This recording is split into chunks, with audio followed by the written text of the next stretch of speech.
is Charlie from Adventures with Charlie, and welcome back to the review circle. Everyone says that Spider-Man Far From Home is the best Spider-Man film, but what they mean by that is that it's the best live-action Spider-Man movie. The real best Spider-Man movie is actually animated, and that is Into the Spider-Verse. Miles Morales is just a normal teenager who gets bitten by a radioactive spider and becomes a new Spider-Man. After witnessing the death of Peter Parker, Spider-Man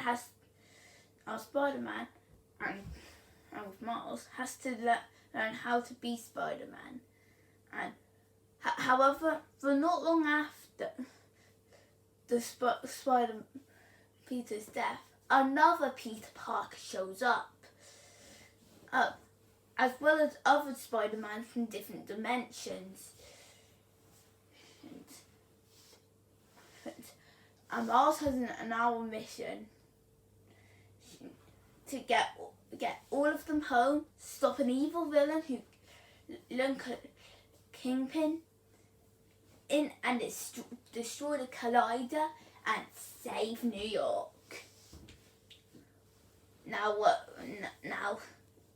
people always call this the best Spider-Man movie in recent years, especially of the recent decade. So, does it hold up as one of the best Spider-Man movies?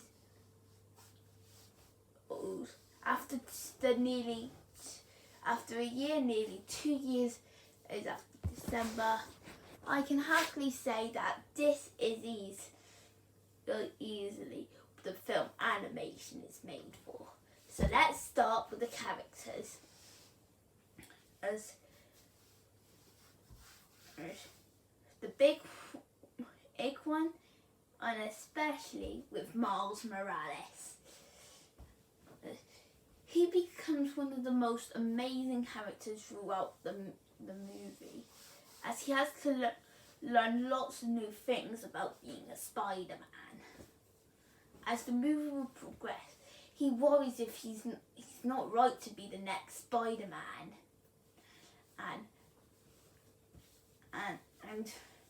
and you do feel sorry for him. The other Spider-Mans he meets, including a Peter Parker from not so long ago, who offers to help him and become Spider-Man, Spider-Gwen, and who will later become Miles' love interest, as Penny Parker, the anime robot spider, the girl,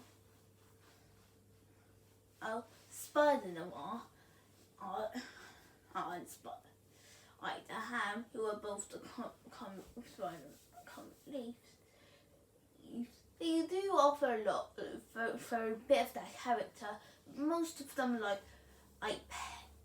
Penny Parker, Spider-Noir, and Spider-Ham, don't show up until the halfway mark. But the villains are where the movie shines, especially with Kingpin. And he has become one of the most relatable villains in recent years. As he wants to fix a mistake he did not so long ago, as his family had to leave him after he nearly tried to kill Spider-Man, and wants to kill Miles again, and so his family would, and then return to his family as a changed man. And you really do feel sorry, and sometimes want to see him succeed. But if I did have one amazing thing to say about this movie, it's the story. with movies like this, it would be hard to take a story in like this. However, this movie not only managed to bring in a great story, but an amazing one like that. And the direction this story has to go through is gorgeous. It has to learn everything about a good old Spider-Man movie. And makes it new and unique, unlike any Spider-Man movie or animated movie you've seen before.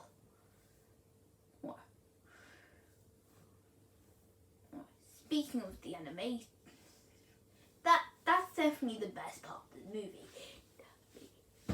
I know everyone's gone through it a lot, but with this movie, the animation is phenomenal. Really, it's like a real life comic but come to life. Like, they use so much creativity with it. Like we said before, this is the movie animation was made for. And the animation really shows, especially with Sony Pictures Animation delivering a lot of new styles to the media. They're making it really creative and unique, unlike any Spider-Man movie you've seen before. So overall, animated films have gone through a lot of this past decade. But we can all agree, everyone knows one of, if not the best ones out of that decade.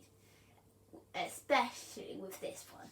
Spider-Man Into the Spider-Verse is one of the best examples of how a Spider-Man movie should be. It takes a story that can't be done in other Spider-Man films and makes it amazing and action-packed. And show what animation was born for, or make the animation spectacular, and some amazing characters. Please go watch this movie. But then, who hasn't? This is a Spider-Man movie anyone can enjoy, and that's why I'm going to give it a 10 out of 10. Now I see why many people call this one the best Spider-Man movie. So what am I going to do in the next episode of the Review Circle? Well, it will actually be out tomorrow, because it was 5 years ago today, to celebrate the 70th anniversary of Thomas and Friends, and was The Adventure Begins. And on this 5-year landmark, we gotta have a look at what everyone calls the best Thomas movie of all time. So yeah, we're moving from the best Spider-Man movie of all time to what everyone calls the best Thomas and Friends movie of all time. So hope you guys enjoyed this video. Feel free to comment, like and subscribe. And I will see you next time. Bye!